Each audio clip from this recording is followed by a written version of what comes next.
ঐতিহাসিকভাবে গুরুত্বপূর্ণ দিনাজপুর জেলায় নির্বাচনী উত্তাপ ছড়াচ্ছেন বিএনপি ও জামায়াতের নেতাকর্মীরা। এটি বিএনপি চেয়ারপারসন বেগম খালেদা জিয়ার জন্মভিটা হিসেবে গুরুত্বপূর্ণ হলেও এবার দিনাজপুর সদর নিয়ে গঠিত ৩ আসন থেকে খালেদা জিয়া প্রার্থী হওয়ায় দারুণ উজ্জীবিত নেতাকর্মীরা। তবে ১৩টি উপজেলা নিয়ে গঠিত জেলার ৬টি আসনেই প্রার্থী ঘোষণা করেছে জামায়াত।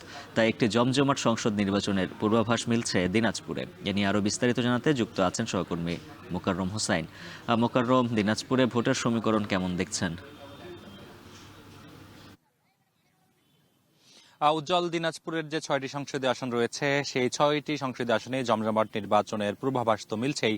একই সঙ্গে এখানকার যে বড় দুটি রাজনৈতিক দল বিএনপি এবং জামায়াত তারা ইতিমধ্যে প্রার্থী ঘোষণা করেছেন। এনসিপিও দুটি আসনে প্রার্থী দিয়েছে। বিএনপির ঘোষিত ৬টি সংসদীয় যে আসন তার মধ্যে দুটিতে একেবারে একাট্টা হয়েছেন দলীয় নেতাকর্মীরা, যার মধ্যে একটি হলো সদর ৩ আসন, যেখানে প্রার্থী বেগম খালেদা জিয়া, যিনি দলের চেয়ারপারসন, এবং দিনাজপুর ৬ প্রার্থী বেগম খালেদা জিয়ার ব্যক্তিগত চিকিৎসক অধ্যাপক ডাক্তার জেড এম জাহিদ, যিনি হিলি, নবাবগঞ্জ, বীরগঞ্জ, ঘোড়াঘাট আসন থেকে প্রতিদ্বন্দ্বিতা করছেন। বাকি ৪টি আসনে বিএনপির একাধিক মনোনয়ন প্রত্যাশী থাকায় সেখানে এক ধরনের অসন্তোষ রয়েছে।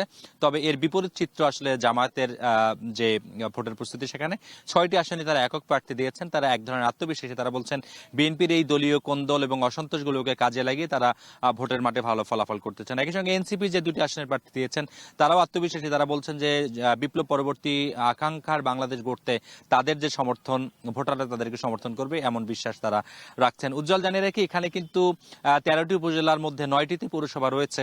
দিনাজপুরে বিপুল পরিমাণে শস্য উৎপাদিত হয় এবং সেই শস্য উৎপাদনের যে প্রক্রিয়া করার যে এক ধরনের অর্থনৈতিক অঞ্চল দরকার, সেটি দীর্ঘদিন এখানে প্রতিষ্ঠা হয়নি।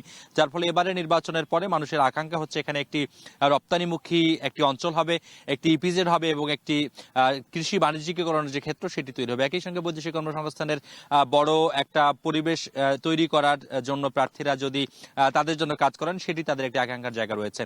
এবং নির্বাচনের যে মাঠ, সেই নির্বাচনের মাঠে দলীয় প্রার্থীরা এক এক দলের প্রার্থীরা এক এক ধরনের প্রতিশ্রুতি দিচ্ছেন। বিএনপির প্রার্থীরা বলছেন যে তারা সরকার গঠন করলে কৃষকদের জন্য, তরুণদের জন্য, বেকারদের জন্য আসলে বিভিন্ন সুযোগ সুবিধা দিবেন। জামাত বলছে তারা আসলে তাদের যে কল্যাণ রাষ্ট্রের ঘোষণা সেটি তারা বাস্তবায়ন করবে। এনসিপি বলছে যে সংস্কারের যে প্রশ্নগুলো সেগুলো তারা এগিয়ে রাখবেন।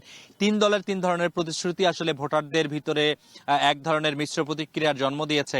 এবং এখানকার যে নির্বাচনী আমেজ, সেখানে আমরা দেখছি যে এবার গতবারের দ্বাদশ সংসদ নির্বাচনে ১২ লাখের কিছু বেশি ভোটার ছিলেন। এবার এখানে ১৩.৫ লাখের বেশি ভোটার হয়েছেন, অর্থাৎ ভোটার সংখ্যা বেড়েছে ১,৩৭,০০০।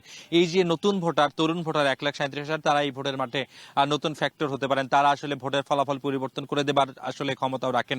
তবে সেই তরুণ ভোটাররা কতখানি ঐক্যবদ্ধ থাকবেন সেটি এখন দেখার বিষয়। এবং এই ৬টি সংসদীয় আসনের মধ্যে প্রায় সবকটিতেই ৪ লাখের উপরে ভোটার রয়েছে। এমনও কিছু আসন রয়েছেন যেখানে ৫ লাখের বেশি ভোটার রয়েছে। অর্থাৎ সহজে অনুমান করা যাচ্ছে যে কত বেশি সংখ্যক ভোটার উপস্থিতি এখানে হয়, ভোট কত পার্সেন্ট কাস্ট হয়, সেটি আসলে ভোটের ফলাফল নির্ধারণ করে দিতে পারে। উজ্জ্বল, জানিয়ে রেখে আজকে বিকেল ৪টার সংবাদে এখানকার স্থানীয় শীর্ষ নেতারা যুক্ত থাকবেন ভোটারের রেজিস্ট্রেশন অনুষ্ঠানে। সেখানে তারা এখানকার নেতৃত্বের পক্ষ থেকে কথা বলবেন এবং তারা সেখানে আসলে জনগণের ও প্রশ্নের উত্তর দেবেন, সেটি দেখবার আমন্ত্রণ দর্শকদের।